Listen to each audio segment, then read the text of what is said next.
அப்போ ரொம்ப முக்கியமான விஷயம், நம்ம ஒரு ஒரு மெசேஜ் கொடுக்கும்போது அது எதிர் திசையில் ரிசீவ் பண்ணக்கூடிய ரிசீவருக்கு புரிகிற மாதிரியும், நீங்கள் என்ன சொல்ல வந்தீங்களோ அதை முழுமையாகவும், ஷார்ட்கட் வேண்டாம். உங்களுக்கு தெரியும் அது ஷார்ட்கட், பட் அவருக்கு புரியாமல் இருந்ததுன்னா ஸோ அது வேஸ்ட்டு தானே. கரெக்டு தானே. இப்போ நான் ஒன்று அனுப்புகிறேன், அது அவருக்கு புரியாது அப்படின்னா நான் எதுக்கு அனுப்பணும்? அதுக்கு சும்மா இருக்கலாமே. ஸோ அப்போ முக்கியமான ஒரு விஷயம் நான் சொல்லி இப்போ முடிக்கிறேன். ஒரு வார்த்தைகளுக்கு அதிர்வலைகள் உண்டு.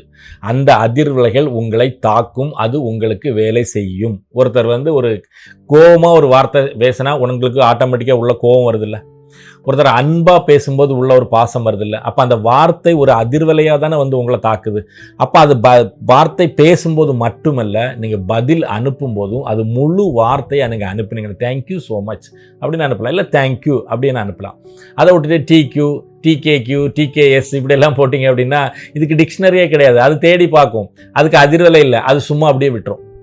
அப்போது அந்த நீங்கள் சொன்ன பதில் அந்த நபருக்கு எந்த ஒரு தாக்கத்தையும் உருவாக்காது. அப்போ நீங்கள் ஒரு நன்றி உணர்வை வெளிப்படுத்துகிறீங்க, ஆனால் அது வெளிப்படுத்த இல்லை, அங்கே போய் சேரலை. அப்போ அதில் பலன் இல்லை.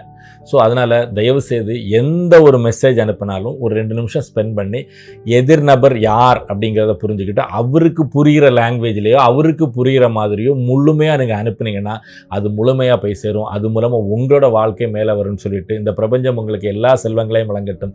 என்றும் அன்புடன் கண்ணன் ராஜகோபால். நன்றி, வணக்கம்.